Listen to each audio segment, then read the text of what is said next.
महेंद्र सिंह धोनी ने लास्ट में जिस तरह से बैटिंग की है, मैं कहती हूँ अगर महेंद्र सिंह धोनी पहले आते ना तो पॉसिबल नहीं था आरसीबी के लिए मैच जीतना। लेकिन ये है कि वो जिस नंबर पर आए हैं उस नंबर पर ऑलरेडी कुछ हो नहीं सकता था। और एमएस का स्टंप, अमूमन बैट्समैन के लिए बात होती ना, quick hand eye coordination. MS wicket keeping में बता रहा है हर मैच में कि क्विक स्टंप किसको बोलते हैं। धोनी इतना लेट क्यों आया जबकि धोनी अभी भी स्टेडियम पार छक्के मार सकता है। वो इंसान अभी भी खड़ा होके बॉल को मारता तो स्टेडियम पार जाती है। अभी उसने 2 छक्के मारे स्टेडियम के अंदर आखिरी ओवर के अंदर। इतना लेट क्यों आया? एंड जो स्टंप ऑब्वियसली काफी लोग बात कर रहे हैं, हमें कोई डाउट नहीं है जी एमएस धोनी की विकेट कीपिंग के ऊपर। कि एमएस धोनी इतनी ताखीर से बैटिंग के लिए क्यों आए, खासकर मतलब अश्विन को भी अपने से पहले भेज दिया। चेन्नई सुपर किंग में सबसे ज्यादा स्ट्राइक रेट एमएस धोनी का है, 16 बॉलों पे 30, सबसे ज्यादा। फिर भी ऊपर नहीं आए हैं, मतलब ऊपर आना चाहिए था उनको। महेंद्र सिंह धोनी ने लास्ट में जिस तरह से बैटिंग की है, मैं कहती हूँ अगर महेंद्र सिंह धोनी पहले आते ना तो पॉसिबल नहीं था आरसीबी के लिए मैच जीतना। लेकिन ये है कि वो जिस नंबर पर आए हैं उस नंबर पर ऑलरेडी कुछ हो नहीं सकता था। बहुत सारी बॉल्स शुरू में मतलब कुछ हो नहीं पाया एक्चुअली में। अब आगे महेंद्र सिंह धोनी की एक तो जब एंट्री होती है वो एक बड़ा मतलब वो कहते हैं ना कि काबिले दीद, जिसको हम लोग मतलब कह सकते हैं कि देखने वाला एक मोमेंट होता है, आई कैचिंग मोमेंट होता है। वो वाला मोमेंट होता है कि जब महेंद्र सिंह धोनी आते हैं और वो बल्ला उठाकर आते हैं, मतलब ही कम्स टू बैट। वो एक बड़ी एक जबरदस्त सिचुएशन होती है उन तमाम लोगों के लिए जो मैच देख रहे होते हैं।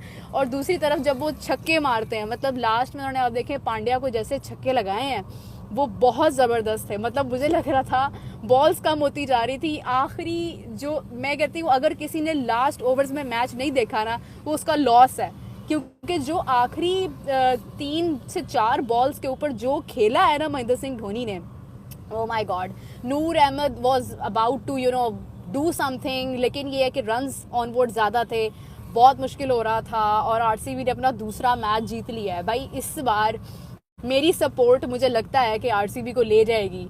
मतलब आरसीबी ने जीत जाना है इस बार, कुछ ना कुछ जो है ना वो मुझे लग रहा है, क्योंकि मैं बड़े दिल से सपोर्ट करती हूँ। जब बड़े दिल से मैं ये प्रेडिक्शन देती हूँ कि नहीं आरसीबी जीत जाएगा, यानी विराट कोहली जिस टीम में हो और मैं बात कर रही हूँ तो वो पॉसिबल नहीं होता ना कि वो टीम जीते ना, ये तो मेरा यकीन है। लेकिन ये है कि उसके बाद अगेन अब it's match, sometimes it's win, sometimes it's something different. लेकिन ये है कि पाकिस्तान के ऊपर मैं बिल्कुल इस टाइम बात नहीं करना चाह रही। बड़ी ज़बरदस्त अभी जो है वो मैच देखा है मैंने, तो मैं अपना वो दिल खट्टा नहीं करना चाह रही। मगर अफसोस की बात यह है कि अभी कुछ ही घंटे के बाद जो है वो पाकिस्तान और न्यूजीलैंड का मैच भी शुरू हो जाएगा और वो मुझे पता है मेरा मूड ख़राब हो जाना है वो देख के ही, तो मैं अपना मूड ख़राब नहीं करना चाह रही हूँ अभी इस वक्त। एमएस का स्टंप, अमूमन बैट्समैन के लिए बात होती ना, क्विक हैंड आई कोऑर्डिनेशन।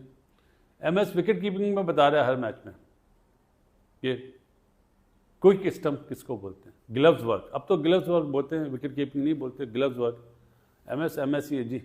और हमारे एक फॉर्मर टेस्ट क्रिकेटर जो विकेट कीपर थे, अल्लाह ताला उन्हें सेहत दे, उन्होंने आज मुझे बोला एमएस क्या 26 साल का हो गया क्या। उन्होंने स्टंप देखा था उसका, तो मैंने सर देख लें।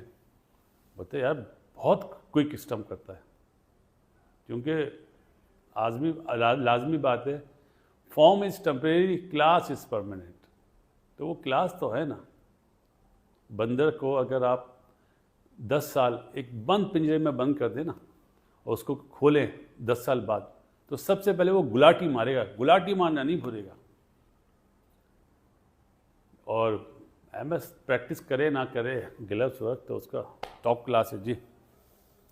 जडेजा अश्विन आज एक्सपेंसिव रहे, फेटा लगा उनका। 2 ओवर में 20 रन अश्विन ने दिए और जडेजा तो बहुत ही ज़्यादा एक्सपेंसिव रहा।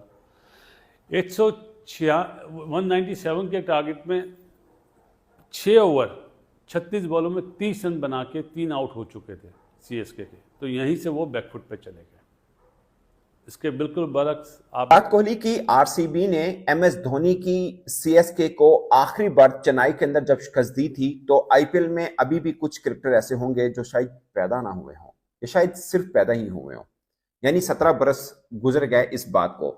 मगर इस मैच के ऊपर बात से पहले वही बात जो सब आपके माइंड में चल रही है, मेरे मन में भी चल रही है कि एमएस धोनी इतनी ताखीर से बैटिंग के लिए क्यों आए, खासकर मतलब अश्विन को भी अपने से पहले भेज दिया। ऐसा नहीं कि उनके बल्ले पे बॉल नहीं आई, उसके बाद जब बैटिंग की उनके बल्ले पे बॉल ठीक आ रहा था, तो इतनी देरी से वो क्यों आए? और ये पिछले आईपीएल में भी हमने देखा, उस वक्त लगा कि शायद वो आउट ऑफ टच हैं, एज ए कीपर खेल रहे हैं और बैटिंग में कि शायद हो, बट मुझे याद है पिछले आईपीएल के अंदर भी एक ओवर के अंदर पांड्या को ठीक ठाक धुलाई की थी उन्होंने, तो लगा कि ये तो MS धोनी का बल्ला ठीक चल रहा है, और इसमें भी ठीक चला।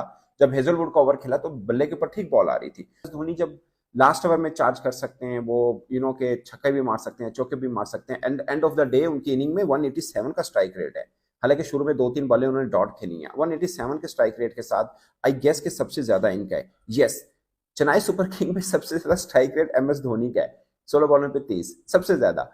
फिर भी ऊपर नहीं आए हैं, मतलब ऊपर आना चाहिए था उनको बैटिंग शायद। मतलब जब वो आए थे उस वक्त अश्विन आए, जब इनको भेजना है धोनी और जडेजा शायद मैच में कुछ ज्यादा जान डाल देते। जो 8 बॉलें खेल के गए हैं अश्विन, वही धोनी ने खेली होती, टोटल 24 बॉलें बनती, मैच का टेम्पो बदल जाता है। शायद वो जडेजा के लिए भी थोड़ा हौसला रहता। मुझे लगता है कि 19-20 मैच हो सकता था। आई डोंट नो कि मतलब उन्होंने खुद को इतना पीछे क्यों रखा। मतलब ये फैंस पर्सपेक्टिव में बात नहीं कर रहा, बट मैच पर्सपेक्टिव में भी देख लीजिए, लगभग 16-17 की मतलब एवरेज चाहिए थी हर ओवर के अंदर। वहां पे आप अगर भेजेंगे अश्विन को, धोनी नहीं आएंगे, तो मैच तो खत्म हो चुका होगा। मैच का जितना मुश्किल था इसमें कोई शक नहीं है, मगर क्रिकेट सेंस कहती है कि शायद MS धोनी को ही आना चाहिए, और उनको आना ही चाहिए था। बट मतलब मैच हार गया चेन्नई, और RCB को 17 बरस के बाद ये मौका देखने को मिला कि उन्होंने MS धोनी की टीम को चेन्नई के अंदर शिकस्त दी है। मगर बहुत से पॉइंट ऐसे हैं, मैं ये नहीं कह रहा कि बैटिंग, मतलब आप विराट कोहली की भी देख लें, 30 बॉलों पे 31 रन किए उन्होंने, भी सिर्फ 3 बाउंड्री लगाई, 1 छक्का 2 चौके लगाए हैं। अगर से जब वो चार्ज करने लगते हैं अमूमन वो कामयाब रहते हैं, मगर अब नूर अहमद ने उनको नहीं खेलने दिया। Again Noor Ahmad is a very good, is a wonderful bowler, इसमें कोई शक नहीं। हालांकि अफगानिस्तान टीम के हैं, मैं हालांकि इसलिए बोल रहा हूँ किसी बहुत बड़ी टीम के नहीं है। खैर टीम तो वो भी बड़ी बन चुकी हुई है, मगर जैसे कौन सा थाला और कौन सा किंग, ये चेन्नई वर्सेस RCB का मैच देख के मेरा खून खौल गया आज।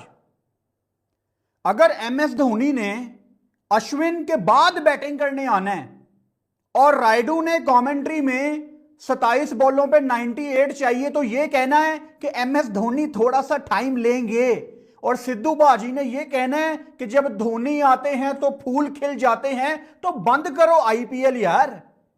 हम तो IPL देखते हैं कि दुनिया की नंबर 1 लीग है, कंपेटिटिव क्रिकेट होगी।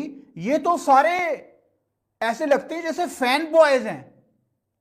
पता नहीं ये बॉलीवुड की फिल्म बनाने की कोशिश हो रही है या क्रिकेट खेलने की कोशिश हो रही है। IPL को कहा जाता है दुनिया की सबसे बड़ी लीग है, लेकिन हरकतें भी तो दुनिया की नंबर 1 लीग की हों। बहुत निराश हुआ हूं मैं आज ओवरऑल सारे मैच में, फैंस की तरफ से भी। अभी किंग विराट कोहली के फैंस सोशल मीडिया पे शुरू हुए में हैं कि देखिए कितनी गंदी बैटिंग की है CSK ने, वो पिच बड़ी मुश्किल थी इसीलिए विराट कोहली ने टाइम लिया। घटिया बैटिंग की है विराट कोहली ने। टिम डेविड जब बैटिंग कर रहा था, नीचे आके उसने छक्के लगाए, क्या वो किसी और पिच पे बैटिंग कर रहा था? या रजत ने जो ऊपर स्कोर किया है वो क्या दूसरी पिच पे रन्स कर रहा था?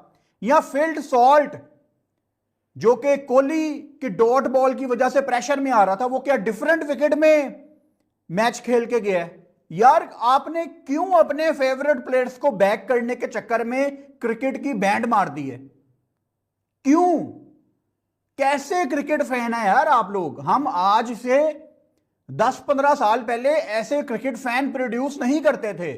अब अपने फेवरेट प्लेयर को बैक करने के चक्कर। चेन्नई और RCB का मैच देख के यही लगा कि RCB वाले यही सोच के आए थे कि हम मैच तो जीतना नहीं है बस टोटल। लेकिन महेंद्र सिंह धोनी इतना लेट क्यों आए, शायद ये समझ में नहीं आया। हो सकता है उनके दिमाग में कुछ और ही चल रहा हो। भाई साहब चेन्नई के फैंस बैठे हैं वहां पे, इंतजार धोनी का कर रहे हैं, और आप अब आएंगे करके अश्विन के बाद आ रहे हैं। ना वो मैच ना अश्विन जिता सकते थे, ना रविंद्र जडेजा जिता सकते थे। शिवम दुबे पहले ही आउट हो गए, सचिन रविंद्रा पहले ही आउट हो गए। तो भाई साहब तब आप किसको, तब नूर अहमद को भी भेज दो, क्या दिक्कत है? खलील अहमद को भेज दो, बाद में लास्ट में आओ। एक अलग ही मसला है भाई साहब। ये पिछले सीजन से ही चल रहा है कि महेंद्र सिंह धोनी काफी लेट आ रहे हैं। महेंद्र सिंह धोनी की स्टंपिंग की बात करें तो भाई साहब स्टंपिंग में तो उनका कोई जवाब ही नहीं है। वो तो पाकिस्तानी मीडिया का भी मानना है, चाहे दुनिया के किसी भी क्रिकेटर का मानना है कि ये स्टंपिंग कुदरती देन है जो महेंद्र सिंह धोनी करते हैं। सोचिए, बिना अभ्यास किए हुए भी वो बंदा केवल आईपीएल खेलता है और 180 के स्ट्राइक रेट से वो रन बनाते हैं। आज चेपॉक में जो मैच हुआ था उसके मतलब आप देखेंगे तो सबसे ज्यादा स्ट्राइक रेट किसी का सबसे ज्यादा तेज था पूरी चेन्नई टीम के तरफ से तो महेंद्र सिंह धोनी थे। और वो क्या बढ़िया बैटिंग की है, मतलब आप देखिए 180 के स्ट्राइक रेट से जो उन्होंने खेला है, उसके बाद देखिए ये पता लगता है कि अगर जो पहले आए होते तो मैच हारते, लेकिन कम रनों से हारते। जहां रविचंद्र अश्विन आगे वहां पे आना चाहिए था। लेकिन क्या है कि महेंद्र सिंह धोनी ने इंटरव्यू में भी बोला था, भाई साहब की लास्ट में मुझे थोड़ी वर्ल्ड कप खेलना है या फिर मुझे मेरा कोई थोड़ी फ्यूचर है। फ्यूचर उन प्लेयरों का है जो चेन्नई टीम में खेल रहे हैं और उनको अपने अपने कंट्री से अपने इंटरनेशनल मैच खेलने हैं, तो सिलेक्टरों का ध्यान उन पे भी होना चाहिए। ठीक है, एक ये दृष्टिकोण से ठीक है सोचना, लेकिन आप ये भी सोचिए उतने सारे चेन्नई के फैंस बैठे हैं कि आप अब आएंगे, आप जल्दी आएंगे, आप कब आएंगे, कुछ पता ही नहीं चल रहा। आप आते हैं 7 नंबर पे। अरे भाई साहब, ये इतना सीरियसली वाला कोई आईपीएल उतना सीरियसली वाला मैच नहीं है यार। 90% लोग तो महेंद्र सिंह धोनी को देखने के लिए आते हैं। चेन्नई हारे जीते उससे कोई फर्क नहीं पड़ता उन लोगों को। लेकिन जब आप ही ऐसा करेंगे तो फिर भाई साहब, जो फैंस का कल के मैच में दिल टूटा है, दिल इसलिए नहीं टूटा है कि वो मैच हारे हैं, नहीं, महेंद्र सिंह धोनी लेट क्यों आए ये सोचे। महेंद्र सिंह धोनी को लेट नहीं आना चाहिए था, लेकिन वो फिर भी लेट आए। इसके बारे में आदमी क्या ही कह सकता है, क्योंकि अपने बस में तो कुछ है नहीं या फैंस के बस में तो कुछ है नहीं। महेंद्र सिंह धोनी की खास बात ये भी है कि मतलब वो कुछ भी करते हैं उसके पीछे एक अच्छा नजरिया होता है उनका, और वो जो उसका मतलब आप इतना लेट क्यों आते हैं उनसे पूछना चाहिए, वो एक सटीक उत्तर दे सकते हैं। हमें तो इस बारे में मालूम नहीं है, चाहे जो भी कैमरे पे देख रहे हैं दर्शक, शायद उनको भी ये मालूम नहीं कि उतना लेट क्यों आए, लेकिन फिर भी जो दर्शक हैं उनको तो बुरा लगा है। दोस्तों कमेंट सेक्शन में जरूर बताइए वीडियो कैसा लगा। चैनल पर नया तो चैनल को सब्सक्राइब करिए। जय हिंद, जय भारत।